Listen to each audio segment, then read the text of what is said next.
Hi everyone, I hope you're well. My name is Tanmay Singh. I am the co-founder of Faith Career, which is a career management consulting firm. Today, we would be talking to my student, Yashashwat Srivastava. Okay.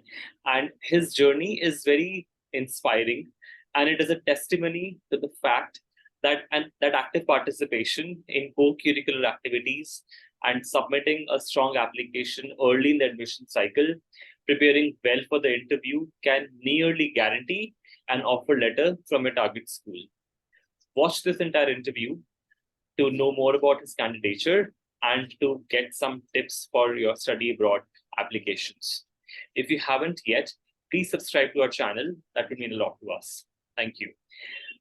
Hi, Yash. Can you please briefly tell me about yourself and can you please describe your profile? Hey, Tanmay. First of all, thank you for having me here. And as I've mentioned this with you earlier, that I was a BTech student, and right now I am trying to pursue Master Management program from Schulich School of Business, and we have successfully got an admit from the Schulich School of Business, and I'll be visiting the course, going to Canada and studying and completing my masters in this coming fall, the month of September 2023. So yeah. Okay, sounds very good to me. Can you tell me a bit about how your previous education has helped you get there? Yeah, I always had some technical skills and technical attributes with me. I was pursuing Bachelor of Technology. So after that, I decided to make a shift from the technical side to the management side, where I opted to look for courses and look to studying courses like MBA or MIM courses. Since I was a fresher, I wanted to study immediately after completing my graduation. Therefore, I opted the MIM programs, and because of my technical skills, I hope that I will be having those technical attributes as well as I will be learning those management skills in my master's degree, and that will be an effective launchpad for my career as I want to be a technological risk consultant, which will involve both the amalgamation of technical as well as management skills. Mhm. Yeah, sounds good. I really like the fact that you have a very clear short-term goal after your MIM program, which is to become a tech risk consultant, right? So would you be willing to become a tech risk consultant at one of the reputable consulting firms such as Deloitte or Accenture? Is that what you're planning to do? Yes, definitely. My short-term plan is to get appointed as a TRC in one of these reputed big firms such as KPMG, Deloitte, or Ernst and Young, Accenture, etc. And that is why I'm willing to pursue this Master of Management degree, which will help me to get my ideal first job role post my master's degree. Sounds good. Sounds good. Okay. All right. I'm curious, you would be going for the master's degree, the MIM program at Schulich in Canada. Um, have you thought about why, in the very first place, you required to work with me on your applications? I mean, what motivated you to work with me on your applications, and why is it that you choose me instead of anybody else out there to work with you on your applications? Okay, to begin with, back in June 2022, I was looking to start my study abroad application. I had a clear picture that I will be pursuing my master's it's in fall after completing my graduation in fall 2023, but I wasn't sure at that time that which stream to opt, which courses to opt, and which business schools to target. So then one of my friends told me about you and advised me to give you a serious consideration for study abroad consulting. Therefore, I took my friend's suggestion and approached you for the same. And after that, after talking to you, you gave me a lengthy questionnaire to fill out before we even started working together, so that you could examine my background and determine if and how if you could support me in realizing my study abroad dream. So after reviewing my submissions, you called me, we had a great chat, and then you let me know that you can help me realize my study abroad dream, and that the one of the most appreciable things that I got to know after talking to you, that I will be getting one-on-one individualized coaching throughout my journey, throughout the entire time I'm with you studying, be it my visa application, be it my applications, be it my essays, be it my SOPs.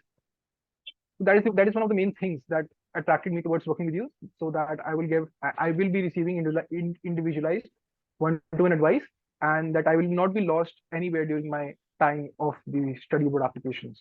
Mhm. Right, right, right. I'm very glad that I got a chance to work with you on your applications. To be very frank with you, in my 7.5 years of study abroad consulting, I have coincidentally never worked with anyone who has played chess professionally for 10 years. But I'm so glad that you were that you decided to work with me, and we got you offers from not just Schulich but also from McGill University and UBC Sauder for the MIM program. Great. Hold on. So now, one of the next questions that I would want to ask is, are there some tips or strategies that you might want to share with an aspirant who is working on their application? Yeah. First and foremost, coming to some tips or suggestion, I would like to advise those who are really interested in studying abroad to carefully research all the information they will need to finish their applications as soon as possible, without actually sacrificing the content, the caliber of the SOPs or essays you are going to write. This is because the applicant should apply as early as possible in round one, or they should even apply weeks or days before the round one deadline. Applying early majorly has two main benefits. Firstly, it increases your chances of being accepted by the university you have chosen, because it shows the admission committee that you have done your homework, you are really keen in their program, and you are keen in studying at their reputed universities. Second, the sooner you apply, the more will be your chances to receive a scholarship from the university. At the later stages, in round two, round three, round four, there will be almost negligible amount of negligible scope for receiving a scholarship. And not even just scholarship, even the admit letter, even receiving an admit letter after applying in round three and round four is comparatively way tougher than, and way, that is a hard job as compared to applying with ease before round one. And another recommendation I'd like to give to the applicants is to carefully and precisely write the essays that the specific universities are asking them to submit with their application. This is because even though the admission committee will take a comprehensive look at an holistic approach to our application, but in my opinion, essays will be ultimately of the most importance. Thus, they must be finished with utmost care and precision, and that you are accurately and adequately answering to the point within the word limit as described by the university in the essays they give you to submit with your applications.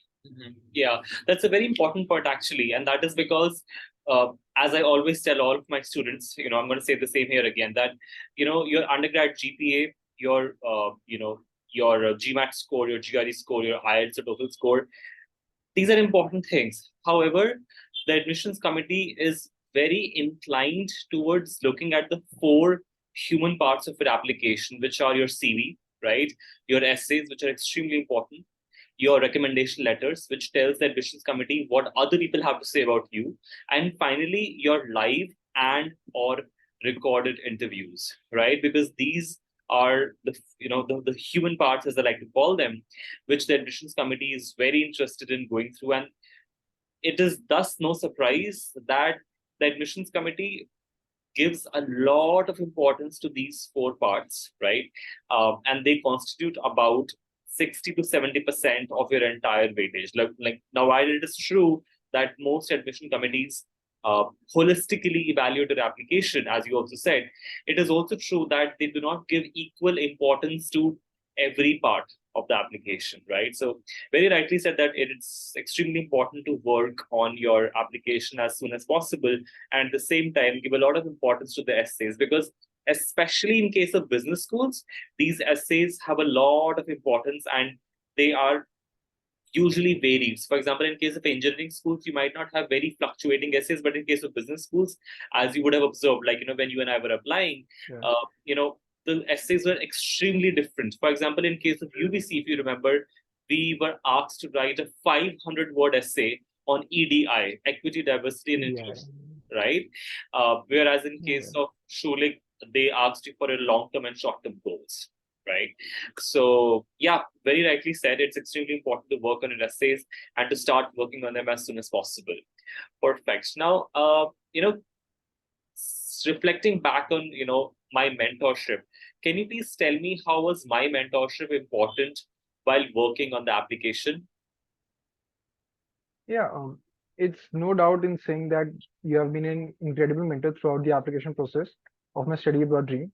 I chose to work on my applications with you mostly because I was certain, as I have mentioned this earlier, that I would be receiving individualized coaching and support on every aspect of the university application that has which actually has been true through my entire time with you.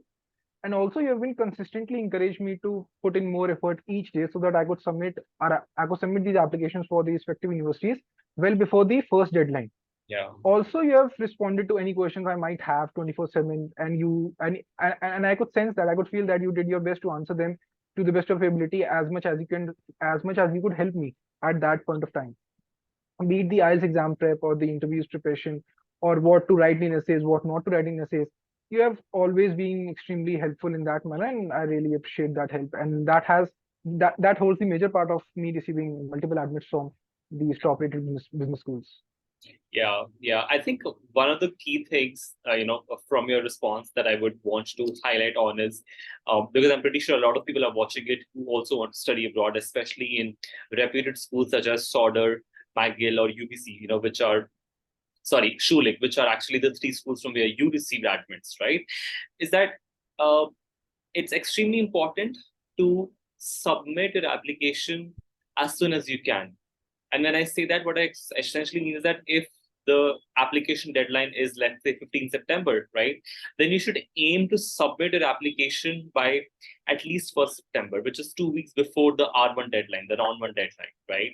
And by the way, if there is an EA deadline, which is early action deadline, you should strive to submit your application before that, because it signals the admissions committee that you're so interested in, in their school, that you submitted the application 15-20 days before the deadline, before the R1 deadline. And therefore, they reward you by giving you not just an offer letter, but also scholarship.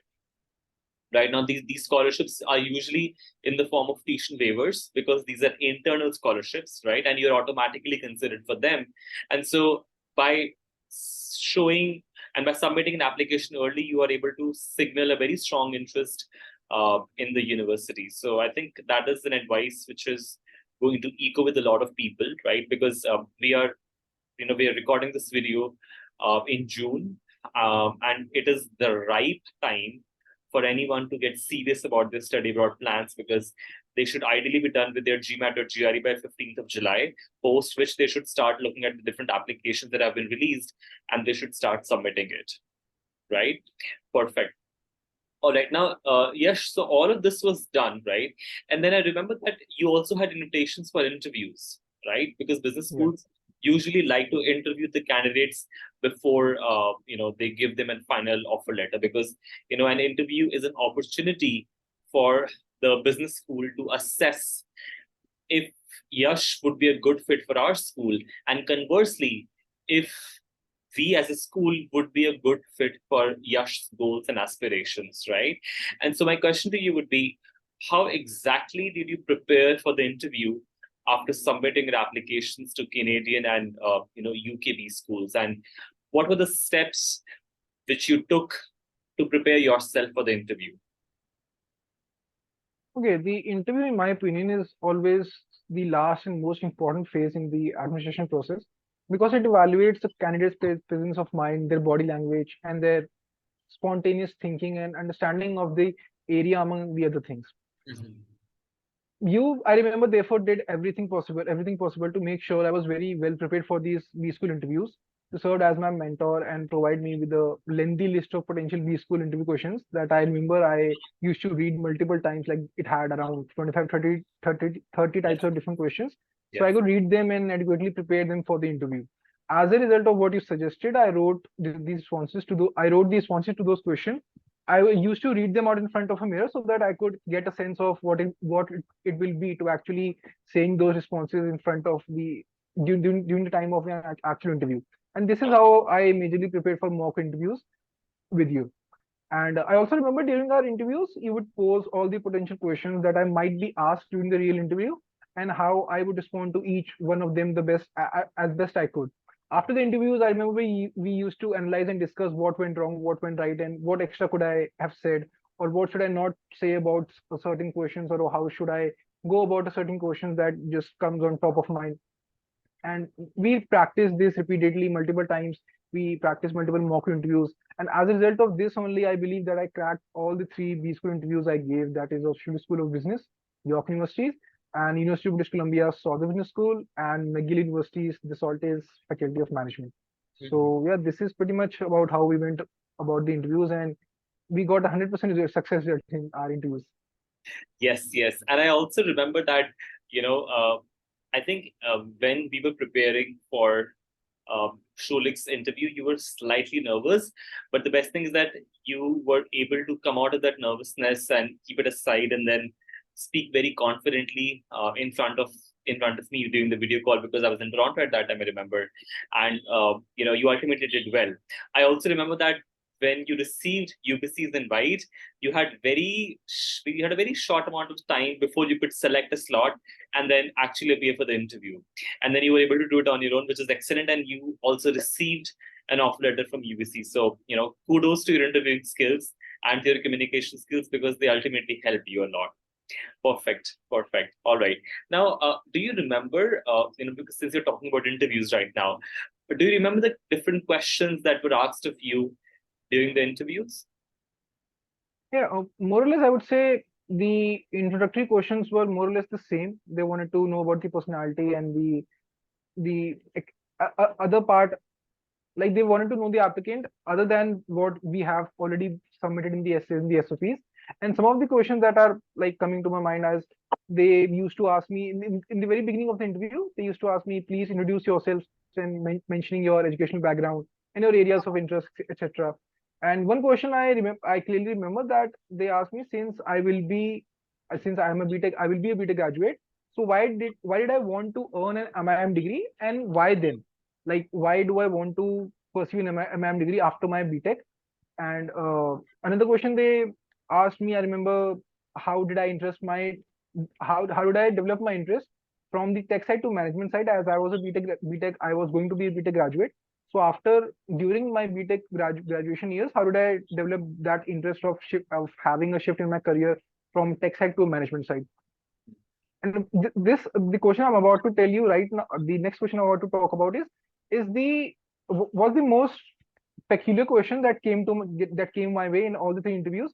And I guess this was asked in Schulich's interview, and they asked me that what is the most challenging thing you believe you will be facing coming to Canada for your masters, like away from your home country, away from your parents, not just from the perspective of the course, the curriculum, but as an individual when you move out from your home country, when you move out from your parents' home, and then when outside your comfort zone, how well do you think you are suited to act upon those things?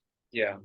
Some of the other questions were like these were some of the basic questions, like what are your plans post your MAM degree, and what will be my short-term goals, long-term goals, that I practiced well, that I have to explain what is my current short-term goal, and then after 5 years or 10 years, where do I see myself after 10 years, maybe excelling in the industry, or maybe shifting my line to pursue an MBA or something, that I prepared well. And lastly, I remember that they asked me, since an MI program is a 1 year course duration generally, and it is a fast-paced program. Therefore, they asked me this question that do you think you can handle the additional stress and pressure throughout the year, given that the course is just of 1 year duration, and there is so much to learn during that course of that amount of time, and you have to live alone by yourself, away from your comfort zone, away from your home country. So, how do you think you can handle that additional stress, that additional curricular activities, that uh, syllabus, that academics? How do you think you can cope up with that amount of pressure and that amount of work to do in such a small amount of time? Mhm. Yeah, yeah. No, this is a very good set of questions. I remember that, like since I have been working as a study abroad coach for the last 7.5 years, I now have a sense of what type of questions would be asked in the interviews, to various students. And I remember that many of the questions that you just shared with me are the ones that we actually practiced during our mock interviews, right? Yeah, I remember around 75 to 80% of the question that I was being asked, we did practice those questions, and that is why I was able to like come up with those answers, those thoughts spontaneously or on my feet, and I could, very well present my thoughts to them, as we have practiced these questions multiple number of times. But yeah, 15-20%, like 3 to 4 questions here and there, always can be new to candidate, Yeah. and that is when you have to think on the spot and then answer those questions. But it's better to prepare well for the questions you think, or you can anticipate will be coming your way, and then to prepare for them really Right. good so that you can answer them at that moment of time. Mhm. Right, right. Yeah, yeah, that makes a lot of sense. And I think this is exactly where knowing one's personal brand comes into the picture. If you know yourself well, if you know who you are and what makes you you, you will be able to deliver very powerful answers. Regardless of the interview question, right? You would know yourself, Mm. you would know your achievements, your laurels, what you have done in the past, what you intend to do in the future, what you're doing in the present. And once you know all of that, you can speak it with confidence, no matter the question, because it will always be the case that no matter how well I prepare my students, there will be a few odd questions, one or two odd questions, which would be, out of the blue, right? They would be unexpected, and the student might be thinking, oh, you know what? Here comes the curveball question, which Tanmay did not actually prepare before. But what he actually told me was to how to handle these questions, right? Remember to reflect on your personal brand during such questions, and you will be all set, right? And I think Yeah. thinking back about the question that you shared, I would say that essentially the core of all MIM or MBA, or for that matter, MFin, Masters of Finance interviews, boil down to a few questions. The first is, of course, why this program? Like, why MBA? Why Yeah. MIM? Right? Why this particular school? Right? Why not some other school in the same country? Right? Then what are your short-term goals? What are your long-term goals? And how this particular school can help you reach your goals? Right? Mm. And Yeah, then true, they true. also try to see if you are a good fit for the school, and conversely, if the school is a good fit for your career goals and aspirations. Right? So these are the few, this is the gamut of questions which most B schools usually ask, when it comes to the interviews. Of course, this is not an exhaustive gamut. There are several more questions, but if you know your personal brand well, you can communicate uh, very well, and you can be sure that who you are is being communicated to the admissions committee member. Your true self, your authentic self is being told to them. And as a result, you can be nearly guaranteed that you will receive an offer letter, right? Because the admissions committee is constantly looking for the uniquenesses that each applicant brings to the table, right? Awesome, Yeah. awesome. Great, Yash. Now, continuing with what we are discussing right now, how do you think you performed in the interview? Yeah. To be very honest, before every interview I was about to give, especially the one for Schulich School of Business, which was actually my first interview, and Schulich was actually my target business school. So therefore, I was incredibly like apprehensive and nervous before that. And just before the real interview, I remember you and I connected two mock interviews, and then I was very anxious at that moment, and I was very fragile at that particular point of time. I was very nervous, and I remember how you calmed me down by assuring that I was well prepared for whatever questions they would pose, and that you taught me how to even tackle out of the blue questions, and all I needed to do was to be assured and be confident in my responses. In general, all of the three interviews I gave were of the same type, where the interviews initially posed different questions to get to know my personality and a little better apart from the written essays, and then they are really keen to know about if I had what it takes to be a part of their cohort. So these interviews usually went about for 20 to 30 minutes, I would say, depending upon the interviewer and depending upon what amount of questions he want to ask and how well he want to judge the candidate's personality. In the beginning of the session, I used to feel worried, be it Schulich's interview, McGill's, or UBC's. But as the interview went on, I became more at ease and confident and enjoyed responding to the questions as I was at my comfort zone, and then I knew that I'm doing well in the interview and I can reply back to any question they pose at that particular point of time, and that I am well prepared for any question they might ask, and then I know how to respond, I know how to tackle those out of the blue questions even.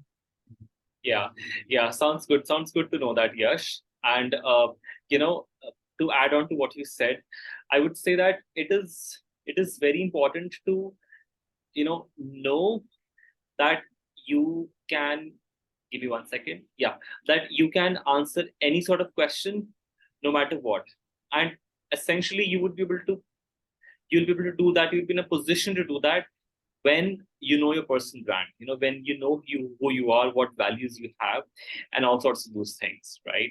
And that's something that you and I also worked on while you were working on your Yeah, application. We actually yeah. extracted your personal brand and we put it across different elements of your application so that when the time comes and when the interviewer asks you about it, you are able to answer it very nicely. Perfect. Sounds good. All right. Now, Yash, are there some final do's and don'ts that you would like to share with our viewers and with study abroad aspirants in general? Okay, so let's first talk about some of the major do's in my opinion that I believe. So they are like always and always write your SOPs on your own.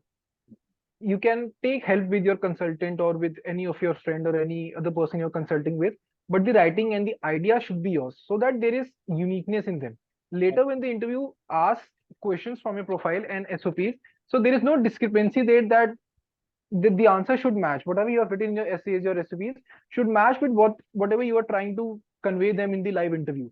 And so that and by doing this, by knowing that you have written those answers on your own, and then you are able to say the same things in the interview, you are confident in the interview, and you don't have to worry about that some other person has written my essays and then now I have to cope up, or now I have to present my answers according to that. So there is no discrepancy issue at your end, and you are free from that stress. And so that is why you will always be confident and up to the mark while giving your interviews. And in any case, finish the application as early as possible. As you and I have talked multiple times in this particular video also, that it's always beneficial to apply as early as possible, even before days and weeks before the round one deadline even. Mhm. And also, I would like to say that the candidate should get himself or herself familiar with the university's values and morals, so that you can talk about them in the interview. This creates a positive impression on the interviewer, and he knows that you have done your homework, you are really interested in this particular university, and that is why you have learned those values, and that is why you know your values match with those with their institution. And Yeah, so that this is one of the aspect that they might think you are a perfect fit for their particular interview, or for their particular course, or for their particular institution. Also, I would say a candidate should always check the university's website application portal to know how to submit your resume to as and when required by the university you're applying to. The resume has two types: chronological or reverse chronological order. So whatever the institution is asking you to submit in, you should always stick to that particular form and then submit your resume according to that only. Also, last but not least, I would like to say, ask your teachers or professor in your college or in your institution to always write a strong recommendation letter for you, as it is a very important aspect, important key role of in your application. as right. as you have also mentioned that it is a live human element. Mm. So Yes, the interviewer or the admission committee will see that, okay, the students, professor or teacher has written really good and positive things about him, how he is hardworking, dedicated, or whatsoever that comes under the domain of a strong recommendation letter. You should always go for it and encourage your teachers to please write a strong recommendation letter as and when required by you by the university. right, right. Coming to some of the don'ts, I would say, do not lie about the projects or publications in your resume. It's Mm. honestly of no good. And never wait for R2 or R3 deadlines to apply. Like if you know the date for an R1 deadline, always go for that deadline and then set a target that I have to apply at least 2 weeks, 3 weeks before the R1 deadline. Never just sit back and relax and think that you can apply in R2 or R3 deadlines, because the earlier you apply, the earlier the benefits of applying earlier we have discussed multiple times in this particular Yes, interview as well. yes. And also, I would say, stick to the question asked in the interviews and try not to divert much from it, as you can collect your thoughts, you can answer a question in a narrative manner, and then you can tell the past and present things as you would like to tell it. But do not completely divert from the topic. And because the admission company simply tries to understand your character or your perspective about a certain topic. There's honestly no right or wrong answers about it. You just have to stick to the topic and tell whatever comes to your mind. There's no correctness or incorrectness in that matter. Lastly, in the form of don'ts, I would say the word count for each written essay must not be exceeded. When an applicant goes to the application portal finally to submit their application, if let's say the word limit is 250 words, and even if the word limit has these 51 words, as happened with us, I guess two of the times that the word limit for somehow reached by 1 word or 2 words, the word limit was exceeded. So that is when we knew that we have to reduce the word limit. So it is better to always stick to the word limit, and or your application won't simply be submitted at the application portal because it shows an error that the word limit is exceeded. And in order to fit all of your ideas into the into the allotted word count, try to be clear and concise. You have to convey your ideas, but at the same time you have to be under the word limit. So it should be crisp and precise so that you can convey all of your thoughts, all of your ideas that you wanted to in those specific word limits. Awesome, awesome. Thank you so much, Yash. These are very good do's and don'ts. It's a great list, great subset of things to do and not to do, right? Thank you so much for your time today. It means a lot. Okay. Thank you. Thank you. If Thank you you for haven't already subscribed to our channel, please do so. It would mean a lot. Also, feel free to share, follow us on different social media channels. You might also want to share this video with others who are in need or who are also aspiring to study abroad, especially in Canada, and willing to pursue an MIM program, which is a Masters in Management program. Great. I will also do one better thing. I will put a list of the success stories from Faith Career in this video's description. Please read them. You will gain a lot of insights from them as well. And stay tuned to our channel because we would be interviewing more and more successful candidates just as we did today. And I hope to see you all around. Thank you so much. Thanks so much, Yash, once again. Thank you. Thank you.